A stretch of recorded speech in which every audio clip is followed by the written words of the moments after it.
अगदीच. पण ह्या सगळ्यामध्ये म्हणजे अजूनही तसं स्पष्ट बहुमत जे आहे किंवा स्पष्टपणे सत्ता कुठल्या पक्षाची येऊ शकते, याचा अजूनही अंदाज आपल्याला दिसत नाहीये. कदाचित उद्या दुपारपर्यंत या सगळ्याविषयी एका पद्धतीनं मला असं वाटतं चित्र बऱ्यापैकी स्पष्ट झालेलं असेल. पण तोपर्यंत बोलताना साधारणतः भाजप विरुद्ध इतर पक्ष अशा पद्धतीचं एक चित्र जे आहे ते तयार झालेलं आपल्याला आता दिसून येतंय.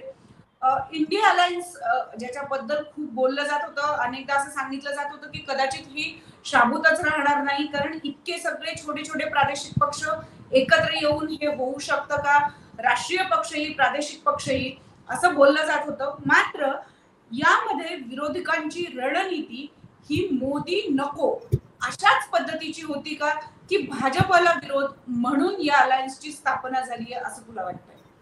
मला वाटतं की भारतीय जनता पक्षाने 14 पासून जे नरेटिव्ह उचललं, की जे त्यांचं नरेटिव्ह ह्या निवडणुकीत पण कायम होतं, ते म्हणजे भाजप म्हणजेच मोदी, मोदी म्हणजेच भाजप. त्यामुळे स्वाभाविक आहे की विरोधकांचा जेव्हा, आणि ते त्या पक्षाचे नेते, देशाचे 2 सलग पंतप्रधान राहिले आहेत, अशा वेळी विरोधकांचा विरोध हा त्यांनाच होणं स्वाभाविक होतं. प्लस भाजपने जो प्रचाराची सुरुवात केली, मोदींची गॅरंटी, त्यामुळे त्यांच्या प्रचारामध्ये पण मोदीच फोरफ्रंटवर होते, मोदीचे चेहरे होते त्या सगळ्याचा. त्यामुळे मला वाटतं की सगळ्या जो विरोधाचा रोख आहे तो मोदींकडे दिसतो.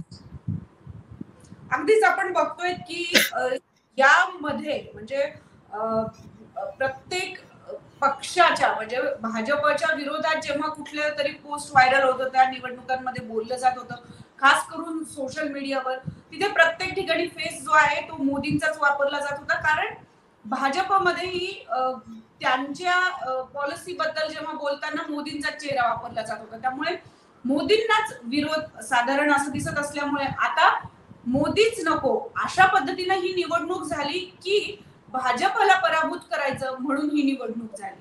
नक्की विरोधकांची स्ट्रॅटेजी काय होती?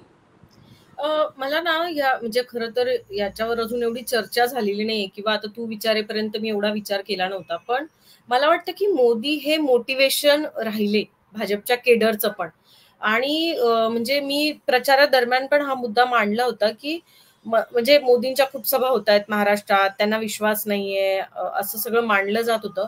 मला वाटतं की आपल्या केडरला मोटिवेट करायला मोदींनी ह्यावेळेस सर्वाधिक सभा घेतल्या. म्हणजे लोकांना अपील करणं तर होतच, पण त्यांना भाजपच्या कार्यकर्त्याला पण विश्वास द्यायचा होता की त्यांचा नेता शेवटपर्यंत येऊन संवाद साधतोय मतदारांशी, जेणेकरून तो एक केडर मोटिवेटेड राहील.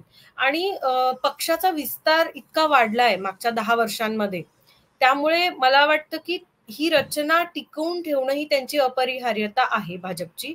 आणि त्याच्या अपेक्सवर त्यांचे नेते म्हणून मोदी बसतात. तर त्यांचं जे काही, त्यामुळे सगळं कॅम्पेन जे होतं भाजपचं ते मोदींना समोर ठेवून, आणि त्यांचं समोर असणं हे कुठेतरी त्यांच्या कार्यकर्त्यांसाठी पण महत्वाचं होतं. त्यामुळे काँग्रेस जेव्हा मोदींवर अटॅक करते, किंवा आता निकालानंतर ज्या पद्धतीने, म्हणजे माहित नाही आता कशी समीकरणं होतात, खूप क्लोज कॉल आहे, पण तरी सुद्धा भारतीय जनता पक्षाने 242 जागा मिळवलेल्या आहेत संपूर्ण देशामध्ये, की जो, आणि इतर सर्व पक्षांनी मिळून 230च्या वर, मला वाटतं की अगदी एक्झॅक्ट आकडा सांगायचा असेल तर भाजपच्या 241 आणि इंडिया आघाडीच्या 232 जागा आहेत आता सगळ्यांच्या मिळून. त्यामुळे आता कशी समीकरणं, म्हणजे 10च जागा आघाडी म्हणून, म्हणजे सर्व इतर पक्ष एकीकडे आणि एकटा भाजप एकीकडे असं आहे आता.